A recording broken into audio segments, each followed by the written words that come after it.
Ты слушаешь Радио Мария.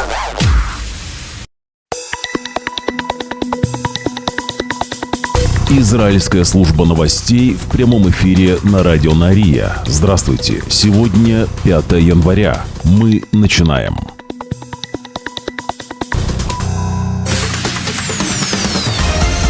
Главные новости Израиля. Слушай на Радио Мария. Жители нескольких районов центра Израиля ночью 5 января сообщили о том, что слышали серию взрывов. Взрывы, которые были слышны в ряде пригородов Тель-Авива, а также за его пределами, произошли после того, как неподалеку от Хадеры прозвучала сирена «Цева Адом». На видео, которое попало в соцсети, видно, как осколки летят к земле. Армия обороны Израиля подтверждает, что баллистическая ракета, запущенная ночью 5 января по Израилю с территории Йемена, была успешно перехвачена средствами ПВО.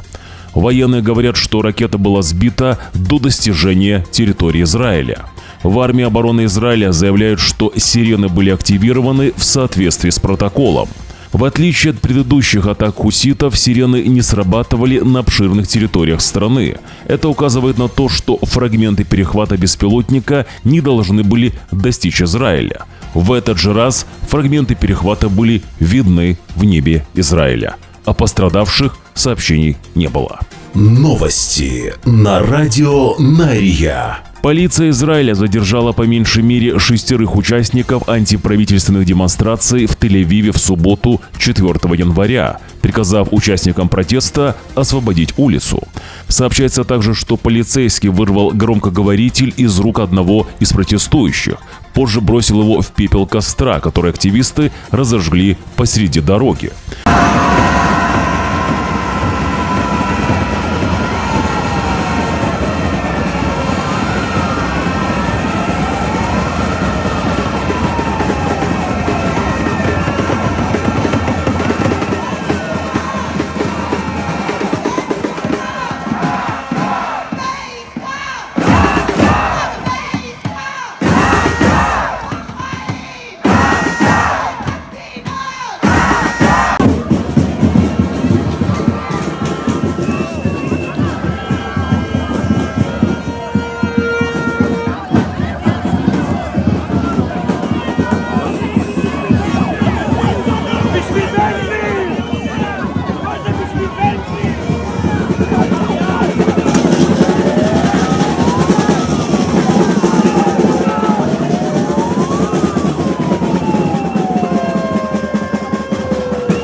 Группа протестующих в пляжном виде, в купальниках и плавках садилась и посреди дороги в Иерусалиме, которую полиция перекрыла, чтобы освободить место для марша. Протестующие покрыли свою кожу надписями на иврите и арабском, в частности, «Они замерзают в Газе», это была цитата. Полиция пыталась переместить демонстрантов на тротуар, но сдалась через несколько минут. Государственный департамент США подтверждает сообщение о том, что неофициально уведомил Конгресс о продаже Израилю боеприпасов на сумму $8 миллиардов. Об этом сообщает издание Axios, цитирую. Часть производства и поставки этих боеприпасов могут быть осуществлены за счет текущих запасов США, в то время как поставка большинства из них займет от года до нескольких лет, сообщает источник изданию Axios. Далее продолжает. Президент США Джо Байден ясно дал понять, что Израиль имеет право защищать своих граждан в соответствии с международным правом и международным гуманитарным правом, а также сдерживать агрессию со стороны Ирана и его доверенных лиц. Мы продолжим предоставлять Израилю возможности, необходимые для обороны. Конец цитаты. Лидер Хизбаллы Наим Кассем предупреждает, что терпение ливанской террористической группировки может иссякнуть, поскольку Израиль продолжает проводить некоторые операции и наносить авиаудары в Ливане в условиях прекращения огня. Напомню, что Израиль заявил, что действует только для обеспечения перемирия и наносит удары по боевикам Хизбаллы или объектам, которые нарушают условия прекращения огня. Согласно соглашению, Израиль должен полностью уйти из Ливана к концу января. Ну а ливанские военные должны взять на себя управление и гарантировать, что Хизбалла снова не появится вблизи границы Израиля. Кассем продолжает. Нет никакого расписания, которое определяло бы работу сопротивления, и наше терпение связано с соответствующим временем для противостояния врагу, говорит Кассем в своей речи. Наше терпение может закончиться до или после 60 дней, когда мы решим сделать что-то, что вы увидите напрямую, продолжает Наим Кассем.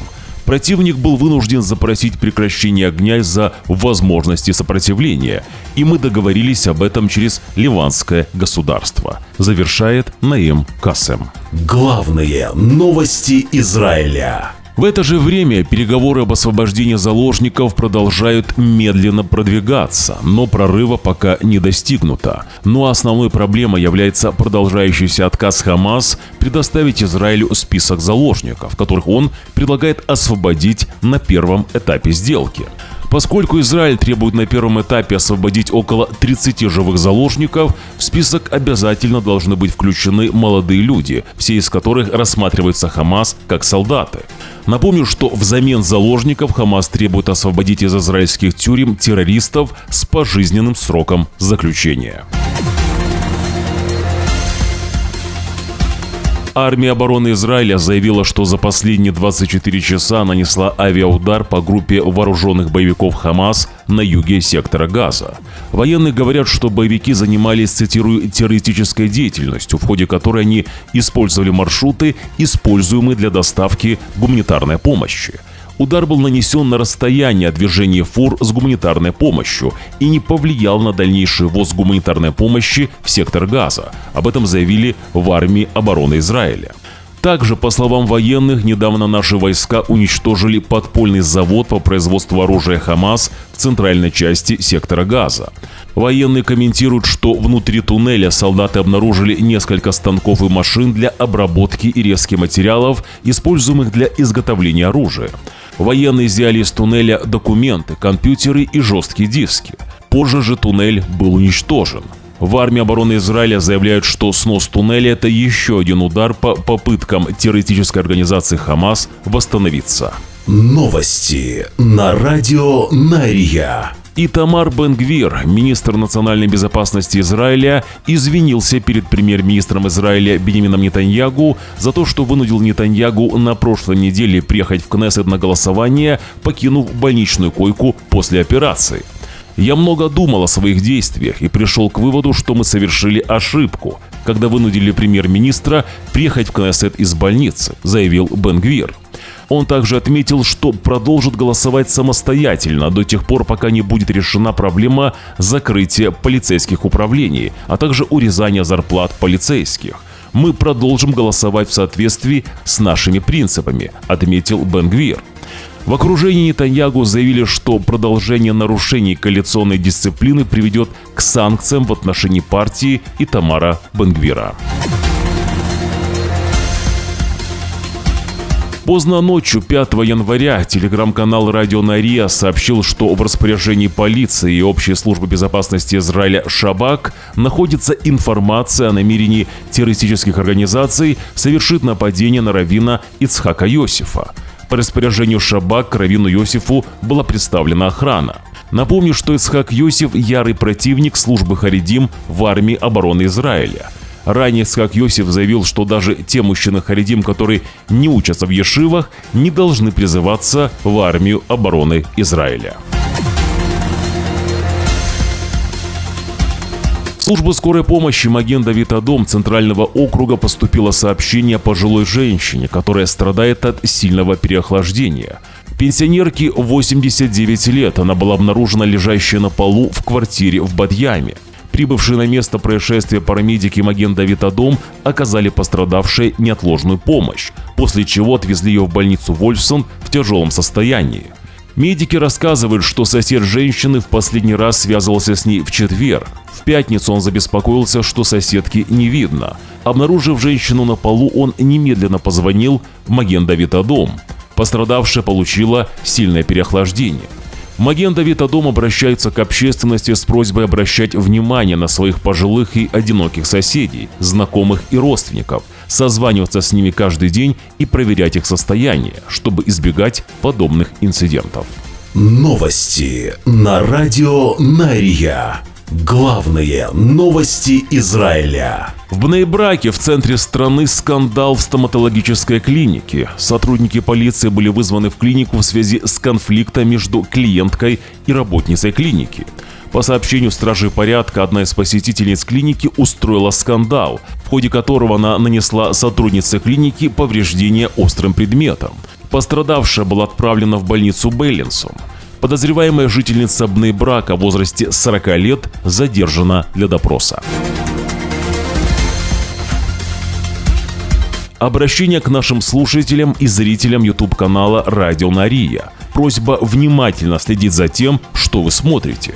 К нам приходят письма, в которых зрители жалуются якобы на фейки на нашем канале, связанные с уходом Путина или же ликвидацией в Москве бывших лидеров Сирии и многое другое. Зрители смотрят каналы фейки, которые копируют наше оформление. Но аудитория, не понимая этого, потом оставляет комментарии не под каналами-фейками, а под нашим каналом, предполагая, что они пишут и смотрят фейки на нашем канале. Цель запутать вас сработала. Вы смотрите каналы фейки, потом же пишете нам, что мы показываем фейки. Будьте внимательны. На обложке канала «Радио Нария» написано, что это «Радио Нария». Наш канал называется «Радио Нария». Все сходства с нашим каналом на других каналах не имеют к нам никакого отношения. Спасибо за понимание. Новости на радио Нария. Напомню, что вернулся официальный телеграм-канал «Радио Нария». Там мы публикуем то, что не пропускает YouTube. Подпишитесь уже сейчас. Отсканируйте телефоном QR-код на своих экранах или же в поиске Telegram напишите «Радио Нария» латинскими буквами. Также ссылку на наш телеграм-канал мы оставим в первом закрепленном комментарии под этим видео. Радио Нария нужна ваша поддержка. Поддержать Радио Нария вы можете прямо сейчас. Подпишитесь на наш YouTube-канал, нажмите на кнопку «Подписаться». Также нажмите на палец вверх, если видео вам понравилось, или же на палец вниз, если видео не понравилось. Не забудьте оставить свой комментарий. Благодарность и нашим спонсорам. Их имена сейчас на ваших экранах. Израильская служба новостей желает вам хорошего дня. Уже завтра, в понедельник, в 6 часов утра по Иерусалиму, мы снова в прямом эфире. Вы должны знать правду. До встречи.